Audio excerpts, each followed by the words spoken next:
이제 오늘 아침 우리에게 주시는 하나님의 말씀입니다. 신약성경 빌립보서 4장 1절부터 20절까지의 말씀, 1절부터 13절까지 분석하겠습니다. 내가 주 안에서 크게 기뻐함은 너희가 나를 생각하던 것이 이제 다시 싹이 남이니 너희가 또한 이를 위하여 생각을 하였으나 기회가 없었느니라. 내가 궁핍함으로 말하는 것이 아니니라. 어떤 형편에든지 나는 자족하기를 배웠노니 나는 귀천에 처할 줄도 알고 풍부에 처할 줄도 알아. 모든 일고 배부름과 배고픔과 풍부와 궁핍에도 처할 줄 아는 일체의 비결을 배웠노라. 내게 능력 주시는 자 안에서 내가 모든 것을 할 수 있느니라. 아멘. 하나님의 말씀입니다. 부유해도 만족하지 못하면 가난한 것이고, 가난해도 만족하면 부유한 것이다. 잠언 15장 17절에서는 이렇게 말씀합니다. 채소를 먹으며 서로 사랑하는 것이 살찐 소를 먹으며 서로 미워한 것보다 나으니라. 아멘이지요? 만족스러운 삶은 많은 재물에서가 아니라 만족하는 마음에서 비롯된다는 것을 알 수 있습니다. 여러분, 사람들이 자신이 원하는 것을 이루고 가진 후에도 행복하지 못한 이유가 무엇일까요? 남들이 부러워할 만한 큰 재산을 가졌으면서도 항상 노심초사하고 한숨을 쉬며 살아가는 사람들이 있어요. 그들은 욕심 때문에 지금 가진 것에 만족하지 못하고 계속 더 많은 것을 갈망합니다. 그러니 많은 것을 가지고도 불행할 수밖에 없습니다. 성경은 욕심이 죄의 출발점임을 말씀하고 있습니다. 야고보서 1장 15절, 욕심이 잉태한 즉 죄를 낳고 죄가 장성한 즉 사망을 낳느니라 그랬습니다. 지금 나에게 주어진 것에 만족하지 못하고 욕심을 부리는 사람은 더 많은 것이 주어져도 만족하지 못하고 더 많이 갖기 위해서 무리한 일을 벌이고 죄를 짓기도 합니다. 오늘 본문 빌립보서에서 바울은 자신이 어떤 형편에서도 자족하기를 배웠다고 하면서 비천에 처할 줄도 알고 풍부에 처할 줄도 알아 모든 그 배부름과 배고픔과 풍부와 궁핍에도 처할 줄 아는 일체의 비결을 배웠다 말하고, 내게 능력 주시는 자 안에서 내가 모든 것을 할 수 있다라는 위대한 믿음을 우리에게 전해주고 있습니다. 바울은 본문 11절에서 내가 궁핍함으로 말하는 것이 아니니라. 어떠한 형편에든지 나는 자족하기를 배웠다라고 말합니다. NIV 성경을 통해서 보면은 I have learned, 나는 배웠다 그랬습니다. 자족하기를 배웠다는 것입니다. 12절에 보면은 I have learned the secret, 비밀을 배웠다. 놀라운 비밀을 배운 것입니다. 여러분도 이 비밀을 배우기 원합니까? 오늘 본문의 배경을 보면은 바울은 아시아에서 유럽으로 넘어가 첫 번째 도시인 빌립보에서 전도해서 교회를 세우고 목회하다가 그 빌립보를 떠나서 로마에 가서 감옥에 갇히게 됐어요. 무슨 나쁜 죄를 짓고 감옥에 갇힌 것이 아닙니다. 복음을 전하다가 복음 때문에 감옥에 갇혔어요. 그래서 바울이 감옥에 갇혔다 하는 소식이 빌립보 교회에 들릴 때 교인들이 크게 걱정하면서 헌금을 모아 바울에게 보냈어요. 교인들의 사랑이 담긴 그 물질을 감옥에서 고생하는 바울에게 보낸 것입니다. 그때 바울이 얼마나 감격했을까요? 자신을 잊지 않고 사랑의 물질을 보내준 빌립보 교인들이 너무나도 고마웠어요. 그때 빌립보 교회에 모아진 헌금을 가지고 로마로 가서 바울에게 전한 사람이 에바브로디도라는 사람이에요. 그런데 어떤 이유에서인지 얼마 동안 바울을 돕는 일이 중단됐어요.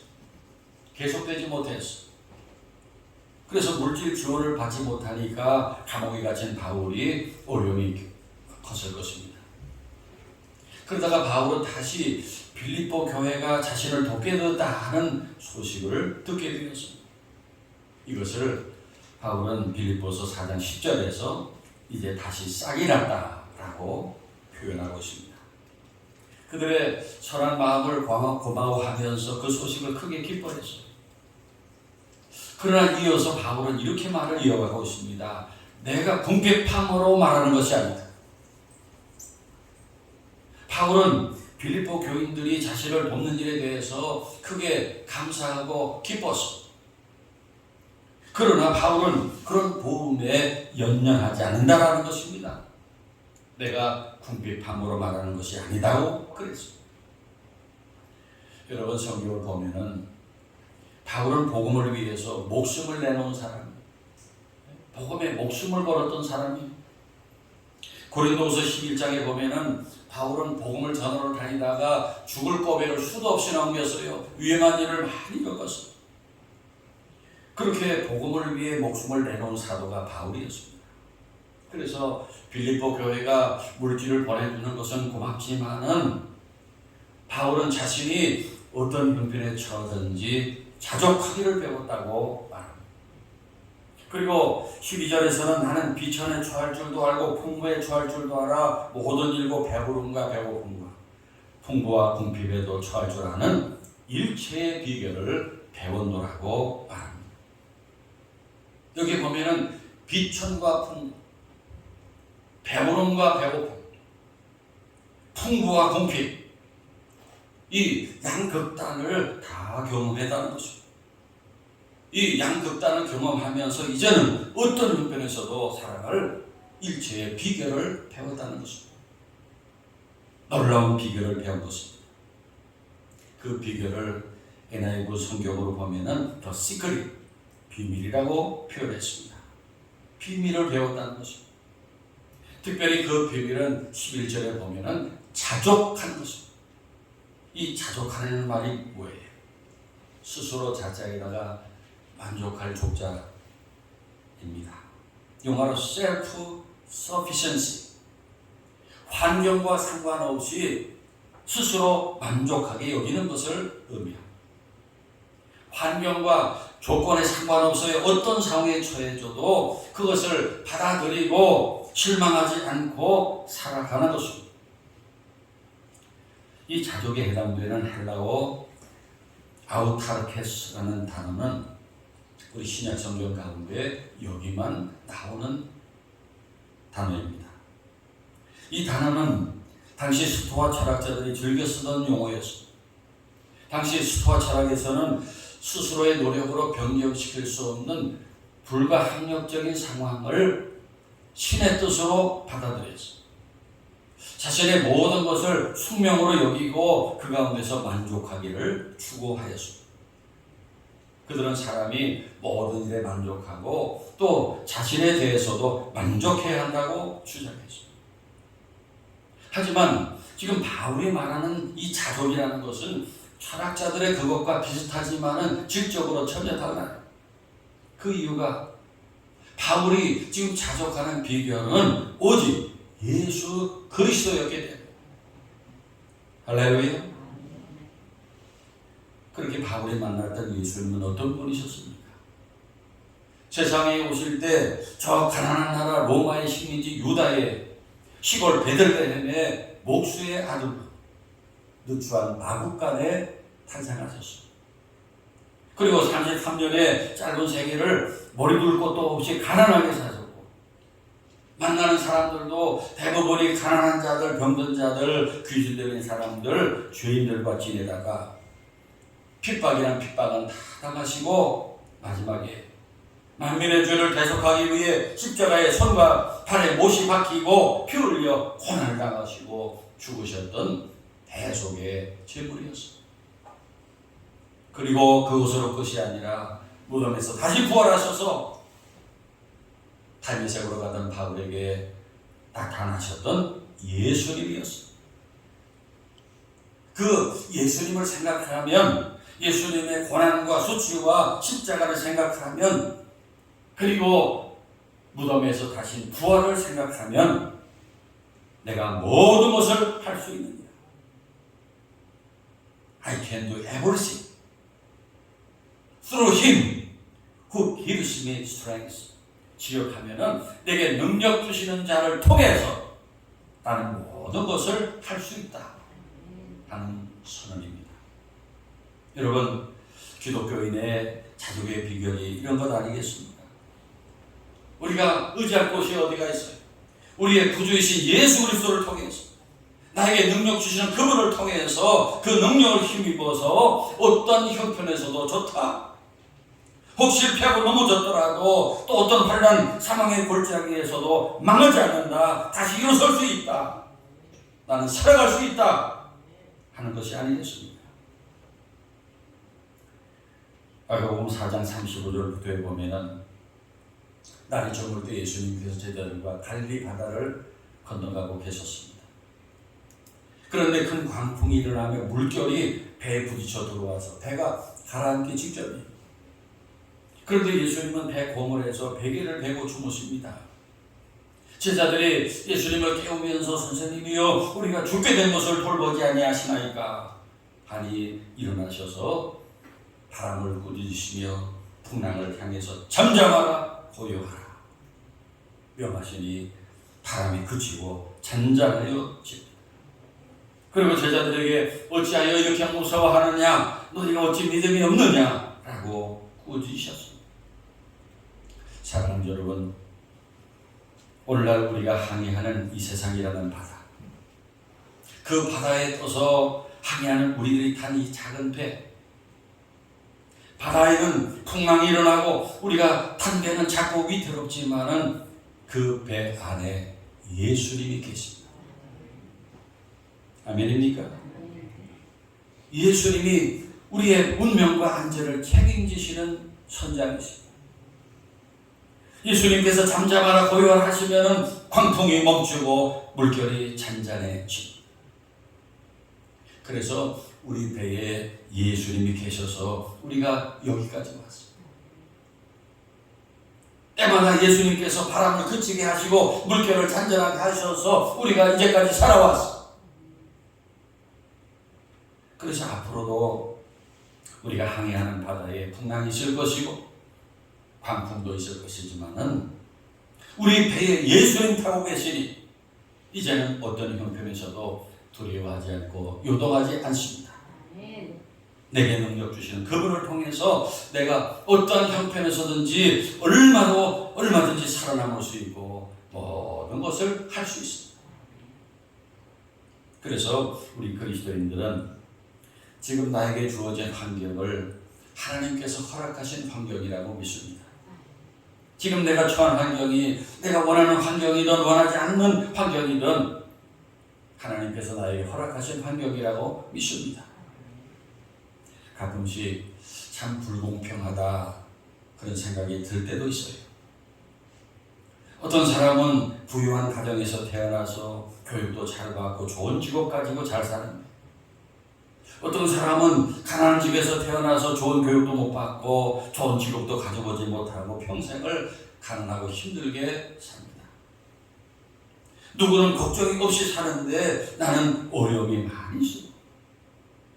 그러나 하나님께서 지금 나에게 허락하신 환경이라면 우리는 받아들이고 그 환경에서 어떻게든 살아야 돼요. 살기만 할 것이 아니라 자족하며 살아야 돼요. 만족하며 살아야 합니다. 오늘 보면 13절에 내게 능력 주시는 자에서 내가 모든 것을 할 수 있느니라 하는 말씀의 의미가 그런 것입니다. 날마다 그리스도가 주시는 믿음, 그리스도가 주시는 능력, 그리스도가 주시는 위로, 그리스도가 주시는 용기, 그리스도가 주시는 평화, 그리스도가 주시는 소망으로 사는 것입니다. 그리스도가 주시는 기쁨으로 사는 것입니다. 그 러시아의 작가 톨스토이가 귀족 집안에서 태어난 금수저였습니다. 예수 믿는 집안이었어요. 매주일 교회 빠짐없이 다녔고 성경도 읽었습니다. 그러나 그 마음에는 언제나 먹구름이 가득했고 만족감도 기쁨도 없었어요. 그리고 이 톨스토이가 중년이 접어들면서 그 마음이 더 깊은 어둠 속에 빠져들었습니다. 그러던 어느 날 귀족들로부터 멸시받으며 비참하게 사는 농노들, 그 귀족의 농장에서 아주 힘들게 일하는 그 노예 계층의 사람들을 말합니다. 그런데 늘 육체노동, 가난에 지쳐 사는 그들이 희한하게도 귀족들보다도 더 여유롭고 즐겁고 행복하게 사는 모습을 보게 되었어요. 너무나 뜻밖이어서 그들의 삶을 들여다보았습니다. 그들 안에, 그들의 마음에 보니까 어떤 다른 이가 함께 살고 있는 것을 보았어요. 그래서 그들은 어떤 어려움과 시련이 있어도 그들 안에 계신 분을 의지하고 모든 것을 그분에게 아뢰고 그리고 그분의 음성에 귀를 기울이고 그분이 하시는 말씀에 순종하고 있었어요. 뿐만 아니라 내가 궁핍함으로 말하는 것이 아니라 어떤 형편에서든지 나는 자족하기를 배운다라는 빌보스의 말씀을 실천하며 살고 있었습니다. 그들 속에 계셨던 그분이 누굽니까? 예수 그리스도였어요.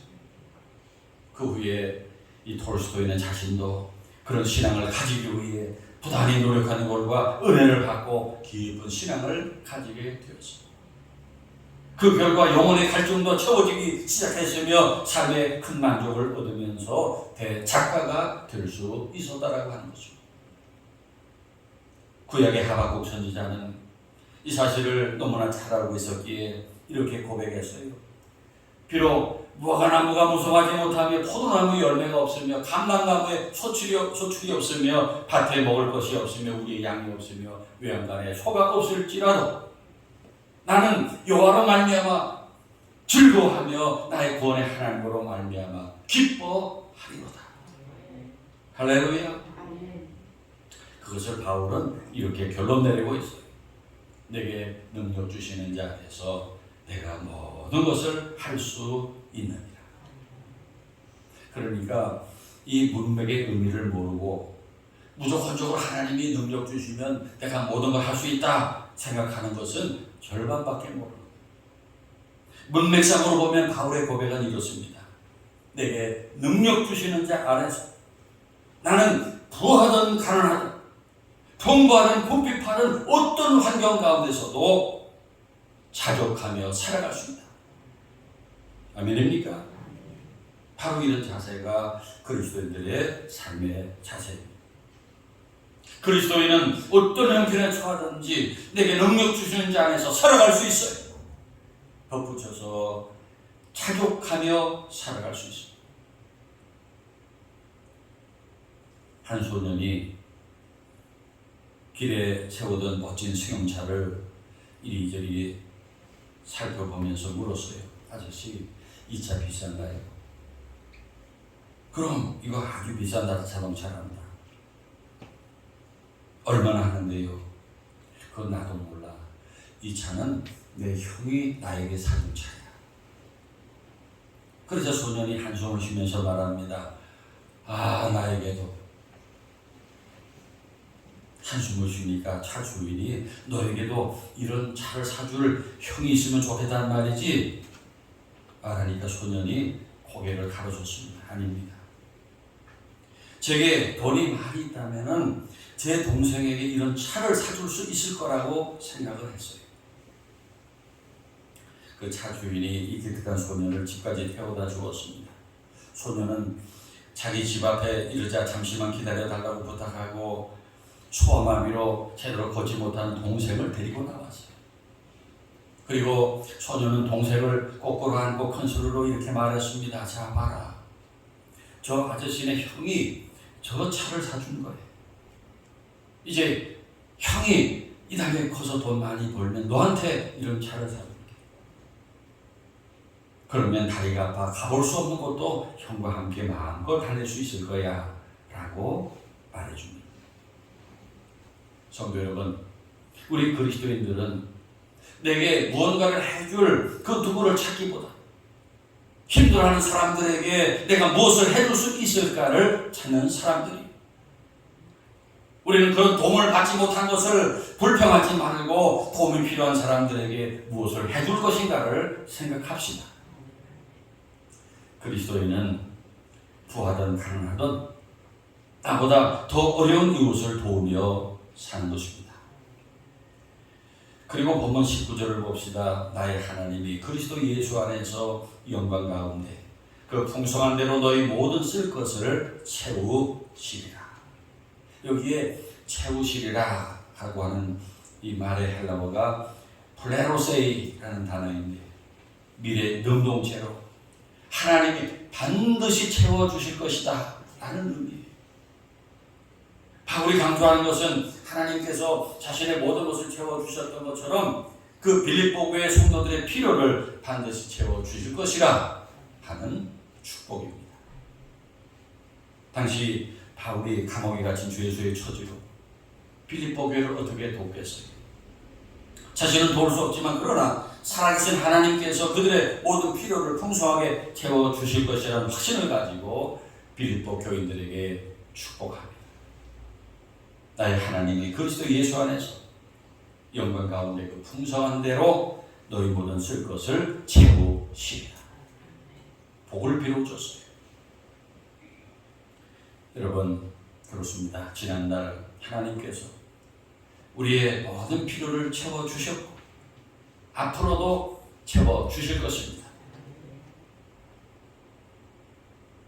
무신론자이며 변호사였던 클래런스 베로우라는 사람은 경기가 극도로 불황이었을 때 시카고 남부 지역에서 흑인들과 대화할 수 있는 기회가 있었어요. 그들은 붕괴방 환경에서 하루하루 간신히 연명할 정도로 살고 있었지만 그 얼굴은 항상 밝은 모습이었어요. 그래서 물어보았습니다. 그토록 어려운 가운데서도 행복하게 사는 비결이 도대체 무엇입니까? 그러자 한 흑인 여자가 이렇게 대답했습니다. 우리에게는 찬양할 수 있는 예수님이 계시기 때문입니다. 환경이 열악하고 경제 사정이 좋지 않고 사는 것이 힘들어도 예수 그리스도가 함께 계시다는 고백이 자신들은 예수 안에 있기 때문에 환경에 불행하지 않고 그래서 기쁨으로 노래할 수 있다는 것입니다. 사랑하는 여러분, 지금 어떠한 형편에 처해 있습니까? 우리도 바울처럼 선포합시다. 나는 자족하는 비결을 가졌다. 나는 비천에 처할 줄도 알고 풍부에 처할 줄도 안다. 모든 일고 배부름과 배고픔과 풍부와 궁핍에도 처할 줄 아는 일체의 비결을 가지고 있다. 어떤 형편에 처하든지 내게 능력 주시는 자 안에서 내가 모든 것을 할 수 있다. 선포하며 그렇게 삽시다. 사랑하는 여러분, 오늘 주신 말씀 생각하면서 우리도 어떤 형편에 처하게 되든지 자족하며 사는 비결을 갖게 하옵소서. 풍부와 비천, 배고픔과 배고픔, 풍요와 궁핍에 처하게 되더라도 그리스도 안에서 자족하며 살고 그리스도의 행복한 제자들이 되게 하옵소서. 기도합시다. 그리고 또 한 가지, 우크라이나를 침공한 러시아가 전쟁을 멈추게 해주시고 다시 세계의 평화가 회복될 수 있도록, 저 북한, 저 공산당들 도발을 멈추고 회개하고 평화의 길로 나올 수 있도록, 그리고 대한민국이 강한 나라, 기독교, 민주, 선진국가 되게 해달라고 우리 잠시 기도하겠습니다. 하나님 아버지, 오늘도 주신 말씀을 통해서 여러 가지 우리가 처하는 형편들에 대해서 일희일비하지 않고 어떤 형편에 처하게 되든지 자족하며 사는 비결을 가르쳐 주시니 감사합니다. 우리 사도 바울이 겪었던 그 모든 고난들, 그 가난과 풍요, 배고픔과 배부름, 그 풍요와 궁핍 모든 것 하나님 저희들도 감당할 수 있게 하여 주시옵소서. 우리 하나님이 허락하신 환경이라면 받아들이고 실망하지 않고 낙심하지 않고 날마다 믿음으로 우리에게 능력 주시는 우리 주님은 그 능력 힘을 입고 날마다 힘차게 나아갈 수 있도록 도와주시옵소서. 아버지 하나님이여, 이제 저희들 그리스도 안에서 항상 감사하고 만족하며 참으로 아름다운 믿음의 향기를 우리 가족들에게 이웃들에게 전하며 살게 하여 주시옵소서. 아버지 하나님, 또한 기도합니다. 지금 우크라이나에서 일어나고 있는 전쟁 속히 멈춰지게 하여 주시옵소서. 그 러시아가 전쟁을 그치게 하시고 다시 세계의 평화가 회복되게 하여 주시옵소서. 전 세계 모든 교회들이 그리스도인들이 기도하는 그 기도에 응답하여 주시옵소서. 그리고 이 한반도에 저 북한이 도발을 멈추게 하시고 핵 위협을 멈추게 하시고 다시 아버지의 평화의 길로 나올 수 있도록 우리 하나님께서 강권적으로 역사하여 주시옵소서. 이 한반도가 평화로운 땅으로 지켜지게 하여 주시옵소서. 하나님, 우리 대한민국이 강한 나라 기독교 민주 선진국가 되어서 아버지 하나님 이 국고를 지키고 이 땅에 아버지 모든 백성들 교회와 우리 그리스도인들을 지킬 수 있게 하여 주시옵소서. 오 주님 믿사옵니다. 주님의 사랑이 많으신 하나님, 오늘도 말씀으로 저희를 격려하시고 자족하며 사는 비결을 가르쳐 주시니 감사드립니다. 저희들이 그리스도인으로서 하나님의 자녀로서 세상에서 궁색하지 않고 비굴하지 않게 살게 하옵소서. 어떤 형편에 처하든지 자족하며 당당하고 행복하게 살게 하시고 내 가족과 이웃들에게 예수님을 생각하게 하는 사람들이 되게 하옵소서. 예수 그리스도 이름으로 기도하옵나이다. 아멘.